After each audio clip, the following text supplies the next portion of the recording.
Hello everyone, मैं हरप्रीत। आज की इस वीडियो में आप सभी का स्वागत करता हूं। तो गाइज यार, आज की इस वीडियो में मैं बात करने वाला हूं 20 मार्क्स का जो क्वेश्चन आते हैं पार्ट 2 में ईडीओ के एग्जामिनेशन में।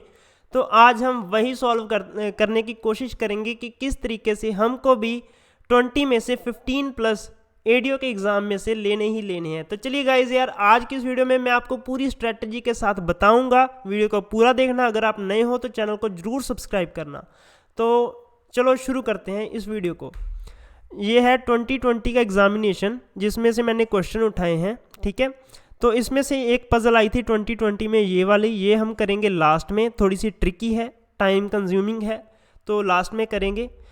तो हम ये वाला क्वेश्चन कर लेते हैं, इजी वाला। इजी हम पहले कर लेते हैं ताकि टाइम भी बचा रहे और आप भी बोर ना हो, ठीक है। अब इस क्वेश्चन में क्या कहते हैं कि 40 लड़कियां हैं, ठीक है, एक रो में बैठी है। उसमें से हमको नहीं पता कौन से नंबर पर बैठी है, कौन से नंबर पर बैठी है। तो जब वो बता रहा है कि कोमल कहीं बैठी होगी, वो शिफ्ट कर लेती है, लेफ़्ट शिफ्ट कर लेती है। कोमल जैसे यहाँ बैठी थी, वो लेफ़्ट शिफ्ट होगी कितना, 4 प्लेसेस, मतलब 1 2 3 और 4 प्लेसेस लेफ़्ट शिफ्ट हो चुकी है, ठीक है जी। तो नंबर उसका कितना बन जाता है, लेफ्ट हैंड से उसका नंबर बन जाता है 10। मतलब अब वो 10वें नंबर पर है। पहले कितने नंबर पर थी, 11 12 13, और पहले 14 नंबर पर होगी, ठीक है। इसके लेफ्ट पर कितने हैं, 9, ठीक है। पहले वो 14 पर थी, अब वो 10वें नंबर पर है, ठीक है जी। इतना बात आपको समझ आ चुकी है। What was the number of Swati from the right. हम स्वाति का अब राइट हैंड से कौन सा नंबर है। If the Swati was 3 places of the right of the Komal के ओरिजिनल प्लेस से, मतलब कोमल ओरिजिनल अगर 14 नंबर पर थी, स्वाति थी 3 प्लेसेस राइट। कोमल के 3 प्लेसेस राइट कौन सा होगा, 1 प्लेस, 2 प्लेस और 3 प्लेस। यहाँ पर स्वाति बैठी थी, मतलब 15 16 और 17, जो 17 नंबर लेफ्ट में था, 17 नंबर लेफ्ट में था, वहाँ पर स्वाति बैठी थी। अब हमको बताना है कि स्वाति का राइट हैंड में से कौन सा नंबर होगा। बिल्कुल सिंपल सा क्वेश्चन है। 40 टोटल है और 17 इधर, 17 लड़कियां इधर बैठी हैं, तो घटा दो कितना आएगा, 23 आ जाएगा। 23 लड़कियां इधर बैठी है, ठीक है। स्वाति के राइट में 23 बैठी हैं, तो स्वाति का नंबर कितना होगा, स्वाति का नंबर 24 होगा। क्या ऑप्शन में 24 है, नहीं है, तो ऑप्शन नन ऑफ दीज आ जाएगा। है ना, इजी था क्वेश्चन, मतलब बहुत थोड़ा सा घुमा फिरा कर इन्होंने पूछा था, लेकिन ईजी था।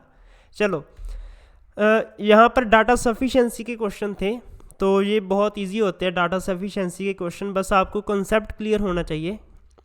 कहता है कि एक सर्टेन कोड में 13 नंबर का मतलब है स्टॉप स्मोकिंग, ओके जी। 13 का मतलब है स्टॉप स्मोकिंग, ओके। 59 का मतलब है इंजरियस हैबिट, ओके जी। What do 9 and 5 mean respectively. 9 और 5 का मतलब इसका क्या होगा, 9 और 5 का कोड क्या होगा। चलो ठीक है। अब डायरेक्शन हमको देखनी है कि पहले में से निकल जाएगा या दूसरे में से निकल जाएगा या दोनों के साथ निकल जाएगा या दोनों के साथ नहीं निकलेगा, वो हमारा आंसर होगा, ठीक है। चलो, 15 का मतलब है, 157 का मतलब है स्टॉप बैड हैबिट। क्या आप अभी 9 और 5 का मतलब कंक्लूड कर पाओगे। 9 और 5 का 1 भी हो जाएगा, 5 का भी यहाँ से हो जाएगा। चलो देख लेते हैं, 1 5 और 7, 1 यहाँ से कॉमन है, ठीक है। 1 का मतलब हो जाएगा स्टॉप, 5 यहाँ कॉमन है और यहाँ कॉमन है, मतलब स्मोकिंग और इंजरियस और हैबिट। हाँ, 5 का मतलब हो जाएगा हैबिट, 1 का मतलब हो जाएगा स्टॉप और 5 का जो 7 का मतलब हो जाएगा बैड, ठीक है। 5 का हमको मतलब पता चल चुका है, 5 का हमको मतलब पता चल चुका है पहली स्टेटमेंट में से। चलो, अब 9 का मतलब रह गया, वो उसके लिए हम दूसरी स्टेटमेंट देख लेते हैं। 8 3 9 का क्या मतलब होगा, 8 3 और 9 का क्या मतलब होगा, चलो देख लेते हैं। 8 3 और 9 इधर कॉमन है और 9 इधर भी कॉमन है, ठीक है। वैसे हमको अगर हैबिट का मतलब पता चल चुका है, तो 9 का तो इधर इंजरियस ही होगा, पहली स्टेटमेंट में से हमको दोनों के दोनों मतलब पता चल चुके हैं। चलो सेकंड वाली में से 839 वाला भी हम देख लेते हैं, क्या हमको दोनों कोड इस स्टेटमेंट से पता चल सकते हैं या नहीं। 8 कहीं कॉमन नहीं है, ठीक है। चलो 3 इधर कॉमन है, 9 इधर कॉमन है। हाँ, इस स्टेटमेंट से भी हम दोनों के दोनों मतलब फाइंड कर सकते हैं। बहुत इजी था, दोनों के दोनों मतलब हम दोनों स्टेटमेंट से ही कंक्लूड कर सकते हैं, या तो अलोन ये या अलोन ये। इसका आंसर आ जाएगा if the data either statement, हाँ ये वाला आ जाएगा ऑप्शन सी। क्यों? क्योंकि हम दोनों से अलग अलग मतलब दोनों का जब अगर इंडिविजुअल अगर हमको ये ना दी होती तो भी हम निकाल सकते थे, अगर हमको ये ना दी होती तो भी हम मतलब निकाल सकते थे। तो ये पढ़ो क्या कह रहा है, if the data either in statement 1 alone और in statement 2 alone are sufficient to answer the question. ठीक है, ऑप्शन सी क्या आ जाएगा इसका, ऑप्शन सी। आपको मैं बाद में चेक भी करवाने वाला हूँ इसके answer, option C. How D is related to A. चलो बी जो है ब्रदर है ए का, B is D the son, मतलब जो डी का सन है ना वो बी है, डी का सन बी है। अब डी ए का क्या लगा, क्या हमको पता चल सकता है कि डी ए का क्या लगा, या तो पापा होगा या मम्मी होगी। मतलब हम एग्जैक्ट आंसर नहीं निकाल पाए, ठीक है, जेंडर एग्जैक्ट हम नहीं फाइंड कर पाए क्या पापा होगा या मम्मी होगी। ठीक है, तो इसका आंसर आ जाएगा कि कोई भी स्टेटमेंट अलोन सफिशेंट नहीं थी आंसर देने के लिए, ये वाला option D. If the data in given in both statement 1 and 2 together are not sufficient to answer the question, इसका क्या आंसर आ जाएगा, डी। ठीक है, इस तरीके से हमको आंसर करने हैं। अब ये देख लेते हैं, वो among the Siddharth, Nikunj, Vipul and Mukul are youngest. अब ये तो बहुत ईजी होते हैं ये वाले क्वेश्चन। अब यंगेस्ट और जो लार्जेस्ट और स्मॉलेस्ट वाला आपको फाइंड करना है। आपको कुछ इस तरीके से आपको ऑर्डर वाइज लिखना होता है, वहाँ पर टेबल बना लिया करो, ठीक है, इजी होता है। ठीक है, क्या कहते हैं, Vipul is younger than Mukul. Vipul जो है यंगर है किससे, मुकुल से, but older than Siddharth and Nikunj. मतलब ओल्डर यहाँ पर एज के पर्सपेक्टिव दिया गया है, ये मतलब हमको ये भी देख लेना है। ठीक है, यंगर छोटा होता है और ओल्डर बड़ा होता है। विपुल यंगर है मुकुल से, बट ओल्डर है किससे, ओल्डर किससे है, सिद्धार्थ एंड निकुंज। अगर आपको हाइट दी गई हो तो वो भी आपको इस तरीके से यही टेबल में से फॉलो करना है। अगर आपको एज के पर्सपेक्टिव दिया गया हो तो वो भी आपको यहाँ टेबल के अकॉर्डिंग ही आपको सॉल्व करना है। Mukul is the oldest, Mukul सबसे ऊपर आएगा। चलो ठीक है जी, Mukul is the oldest. Siddharth is older than Nikunj, Siddharth जो है वो ओल्डर है किससे, निकुंज से। चलो सॉल्व हो गया ना, तीनों के तीनों स्टेटमेंट के अकॉर्डिंग ये सॉल्व हो चुका है। चलो विपुल भी मैंने यहाँ पर रख दिया, सिद्धार्थ बड़ा है, निकुंज छोटा है। निकुंज 4 बंदे थे ना, 1 2 3 और 4, हाँ 4 बंदे थे, इस ऑर्डर में आएंगे। सबसे बड़ा ये है और सबसे छोटा निकुंज है। हमको पूछा था वो इज़ द यंगेस्ट, सबसे छोटा कौन है, निकुंज है सबसे छोटा। हमको सारी स्टेटमेंट ज़रूरत थी सारी स्टेटमेंट की, तो फिर ही हम उस आंसर पर पहुंच पाए। ये भी एक डाटा सफिशिएंसी का क्वेश्चन था। तो चलो ये बहुत इजी होते हैं, ये श्लोक का क्वेश्चन है, हमको लॉजिकली फॉलोज बताना है। तो आपको पहले ये वाली स्टेटमेंट भी देख लेनी होती है डायरेक्शन में। कई बार यहाँ पर लिखा होता है लॉजिकली नॉट फॉलोज, फिर आपका आंसर टोटली चेंज हो जाएगा। लेकिन यहाँ पर लिखा है logically follows, most probably logically follows ही पूछा जाता है। चलो, ऑल एरोप्लेन आर ट्रेन्स, सारे एरोप्लेन जो है ट्रेन होंगे, ठीक है। Some trains are chair, some train are chair. क्या कह रहे हैं, some aeroplane are chair, aeroplane और चेयर नहीं जी। सम चेयर आर एरोप्लेन, नहीं, सम चेयर एरोप्लेन नहीं होंगे। Some chair are train, some chair are train, yes, ये वाला जो पार्ट है ट्रेन का है। Some train are aeroplane, some train are aeroplane, yes, aeroplane सारे इसके अंदर है, तो कुछ पोर्शन जो ट्रेन का एरोप्लेन के अंदर है। 3 and 4, ऑप्शन 3 and 4।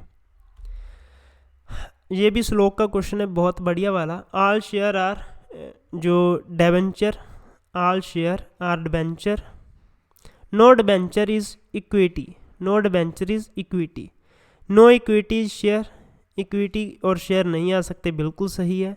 इक्विटी यहाँ है, अगर सारे इक्विटी सारे डिबेंचर नहीं है तो सारा जो शेयर है डिबेंचर के अंदर है, तो ये भी ऑटोमेटिकली नहीं होगा, तो ये वाली स्टेटमेंट बिल्कुल सही है। Some debenture are share, some debenture, अगर सारे शेयर डिबेंचर के अंदर है तो कुछ डिबेंचर भी तो शेयर हैं, बिल्कुल हैं, यस ये वाला भी सही है। No share is an equity, कोई भी शेयर इक्विटी नहीं है, बिल्कुल सही। मैंने पहले ही बताया कि शेयर सारा का सारा डिबेंचर के अंदर है और कोई भी डिबेंचर हमारा इक्विटी नहीं है, तो ये भी ऑटोमेटिकली ये है, तो ऑल फॉलोस हो जाएगा। ठीक है, ये थे क्वेश्चन। अब हम पहली वाली जो पज़ल पर आपको लेकर जाता हूँ, ये वाला क्या कहता है, चलो यहाँ पर देख लेते हैं। कोई कंपनी है XYZ लिमिटेड, जिसमें से 3 अकाउंट असिस्टेंट यहाँ पर अभी काम करते हैं और 5 अकाउंट ऑफिसर ये वाले काम करते हैं। चलो अकाउंट असिस्टेंट को मैं इस तरीके से लिख लेता हूँ, A, B और C, ठीक है। और अकाउंट ऑफिसर मेरे पास कौन कौन से हैं, D, E, F, G और H, 5 मेरे पास ये हैं और 3 ये है। Its management is planning to open a new office, इसकी मैनेजमेंट एक नया ऑफिस खोलने की प्लानिंग कर रही है किसी और सिटी में, जिसमें से एक मिनट, सही है। तो मेरा फ़ोटो यहाँ लुक तो नहीं गया था ना, शिप तो नहीं गया था, एक मिनट, सिद्धार्थ एंड निकुंज, यहाँ पर मैंने निकुंज ही लिखा था भाई, ठीक है, बस ठीक है। हाँ, तो इसकी जो मैनेजमेंट है नया ऑफिस खोलने की ट्राई कर रही है किसी और सिटी में, जिसमें से हमको लेने हैं इन जो हमारे पास 8 बंदे हैं, 8 में से जो 2 होंगे वो तो अकाउंट असिस्टेंट होंगे, मतलब इन तीनों में से 2 हमको नए ऑफिस में चाहिए और इन 5 में से 3 ऐसे बंदे नए ऑफिस में चाहिए, ठीक है। ये देख सकते हो आप, the following guidelines had been established, ठीक है। 3 अकाउंट आपको ऑफिसर चाहिए थे, 2 अकाउंट आपको असिस्टेंट चाहिए थे। A and C are constantly finding fault with each other, मतलब A और C आपस में इनकी नहीं बनती, एक दूसरे में गलतियाँ निकालते रहते हैं कि तू गलत है, ये कह रहा है कि तू गलत है, और कहते हैं कि A और C आपस में नहीं आ सकेंगे। चलो ठीक है जी, okay. C and E function well alone, C और E जो काम करते हैं अकेले अकेले में तो बढ़िया काम करते हैं, जब आपस में इनको बैठा दिया जाता है ये बातें करने लग जाते हैं, तो C और E को भी साथ में नहीं भेजेंगे भाई, C और E को भी साथ में नहीं भेजेंगे। चलो ठीक है। D and G do not enjoy good relationship, D और G का तो आपस में पहले ही कम बनती है। सिंस D और F have been competing for a promotion, अगर D और F प्रमोशन के लिए कम्पीट करते हैं तो काम एक दूसरे को अच्छा नहीं करने देंगे। तो इस तरीके से हमको कंडीशन इन्होंने दी गई है। तो चलो क्वेश्चन देखते हैं कि क्वेश्चन किस तरीके से फ्रेम होता है, तो उस अकॉर्डिंग से हम पॉसिबिलिटी देखेंगे कि कौन सी पॉसिबिलिटी के अकॉर्डिंग हम इनको टीम बना सकते हैं, ये हमको पता चलेगा क्वेश्चन के अकॉर्डिंग, ठीक है। C and F move to the new office, मान लो ये मैं 1 मिनट कॉपी कर लेता हूँ ताकि क्वेश्चन में हमको थोड़ा सा बढ़िया एक्सपीरियंस मिल सके। ये साइड में लाइनें ज़रूर आएंगी लेकिन हमको यही वाला सिस्टम चाहिए। हाँ चलो अब देखो, ये देखो C एंड F, अगर C और F नए ऑफिस में जा रहे हैं, then what is the number of the different team that can be formed, ठीक है। C और F को हम भेजने ही वाले हैं, ठीक है। C असिस्टेंट जो AA में जाएंगे और AO में से कौन जाएगा, F जाएगा, ये तो पक्का ही जाएगा, C पक्का जाएगा और इधर F पक्का ही जाएगा, ठीक है।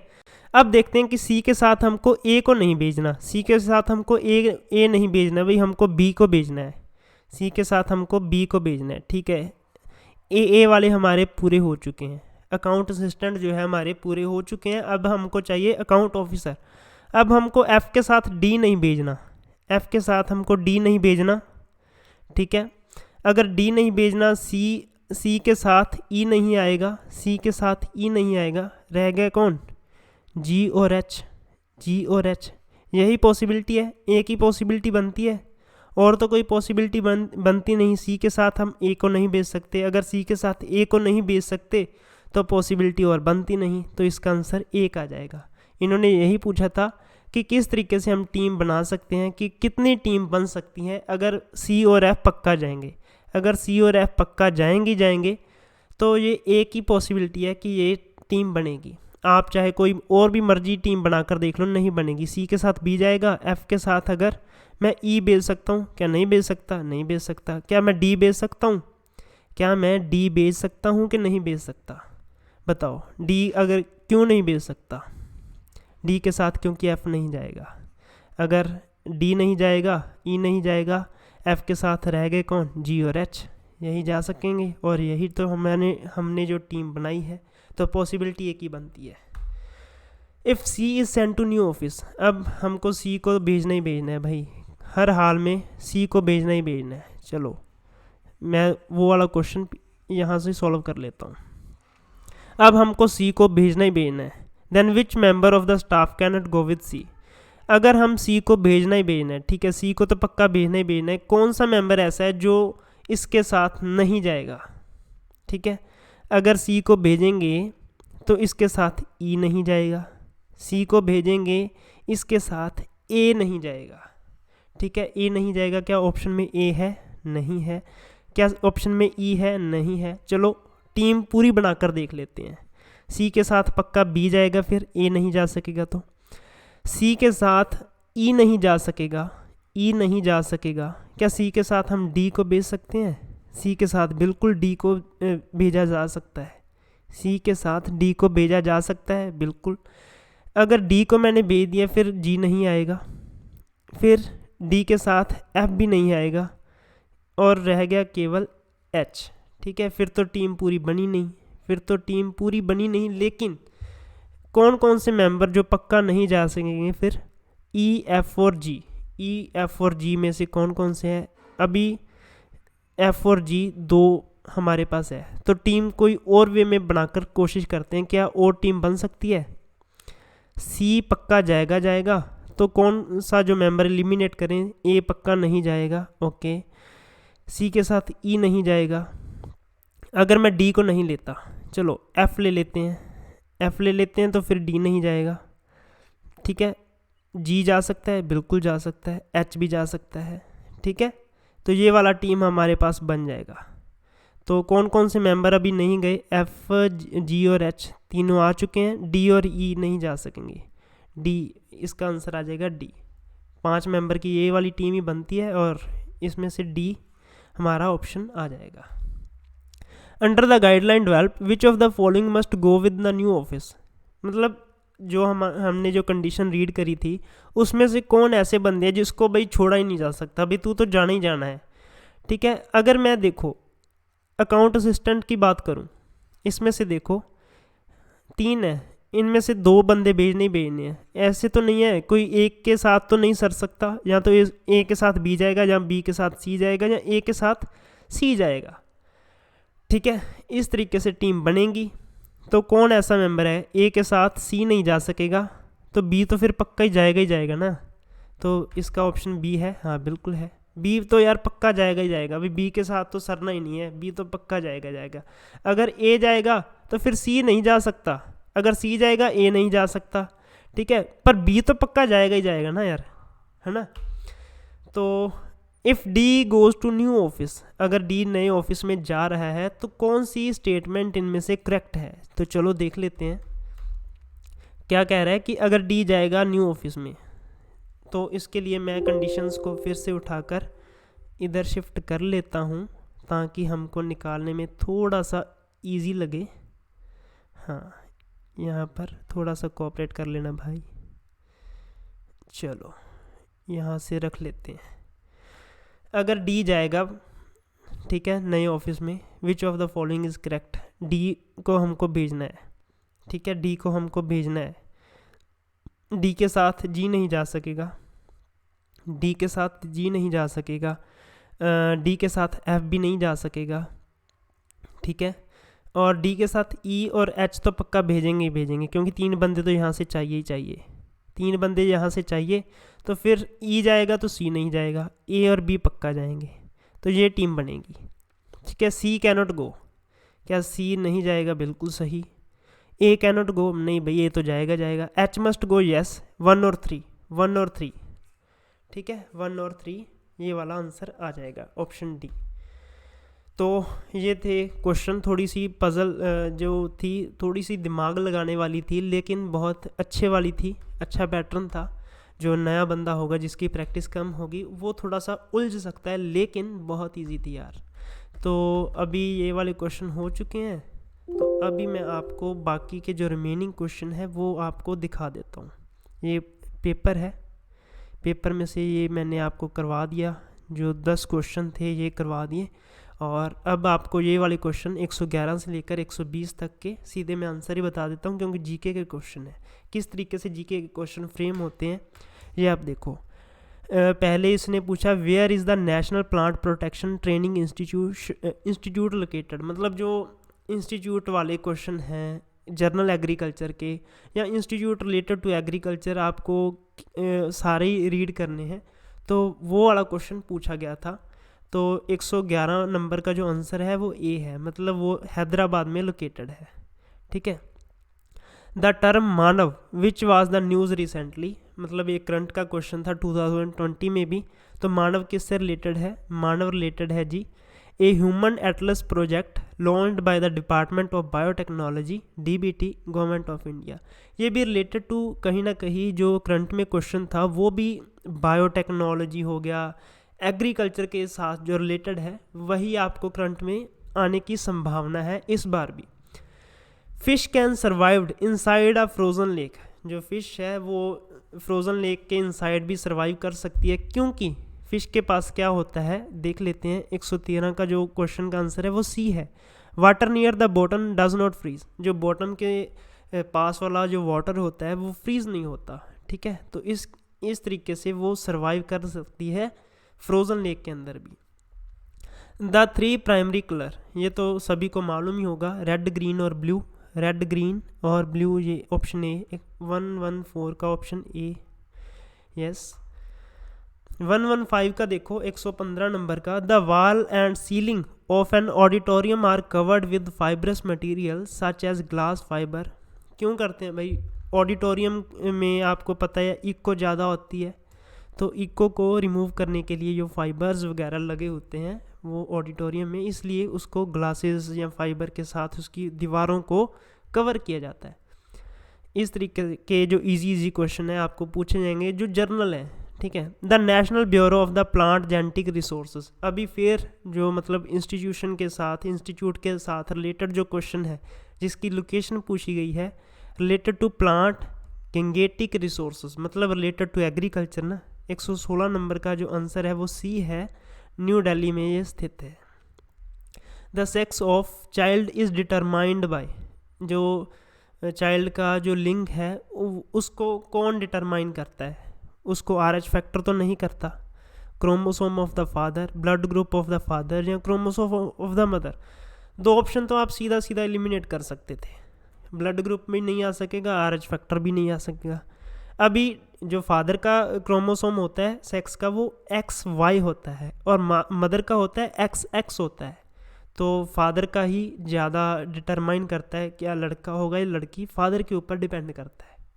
ठीक है, ये आपको शायद नई बात कईयों को पता चली होगी, फादर के ऊपर डिपेंड करता है, लेकिन हम आंसर यहाँ से भी देख लेते हैं। 117 का ए ही है बिल्कुल। ठीक है, quinine is the commonly used drug for malaria is obtained from the plant. What part of the plant yield the drug? Related to agriculture ये पूछा गया है, जर्नल एग्रीकल्चर में नेमरा सुंदा में ये वाला क्वेश्चन पड़ा हुआ है, जो आपको अश्वगंधा का प्लांट पार्ट कौन सा यूज़ किया जाता है, कुनीन का कौन सा पार्ट यूज़ किया जाता है, या फिर और भी ऐसे जो मेडिसिनल प्लांट थे उनका कौन सा प्लांट पार्ट यूज़ किया जाता है, इससे रिलेटेड आपको इस बार भी क्वेश्चन आपको पूछने की संभावना है, तो आपको वो भी अच्छे से याद कर लेने हैं। 118 का जो क्वेश्चन होगा उसका आंसर था डी, स्टेम बार्क उसका यूज़ किया जाता है। Marsh gas formed from the decaying organic matter and also found in coal mines, जो मार्श गैस किसको हम कहते हैं, बताओ भाई, मार्श गैस किसको कहते हैं? मीथेन को कहते हैं मार्श गैस, ठीक है। The substance made from only carbon is sugar. Sugar में तो C12H12O11, ऑक्सीजन भी होता है, हाइड्रोजन भी होता है। Acetic acid CH3COOH, acetic acid भी, उसमें भी काफ़ी हाइड्रोजन भी होता है। ग्रेफाइट, हाँ, जो मीथेन है वो भी CH4 होती है। ग्रेफाइट प्योर कार्बन होता है, ग्रेफाइट और डायमंड ये दोनों ऐसे सब्सटेंस हैं जो कार्बन से बने हैं, तो ग्रेफाइट इसका आंसर आ जाएगा 120 का C। ये था आज का एग्ज़ाम का 2020 का एनालिसिस। अगर अच्छा लगा हो तो वीडियो को लाइक और चैनल को सब्सक्राइब ज़रूर करना। मैं मिलूँगा इसकी नेक्स्ट वीडियो में किसी नए टॉपिक के साथ, तब तक के लिए जय हिंद, जय भारत।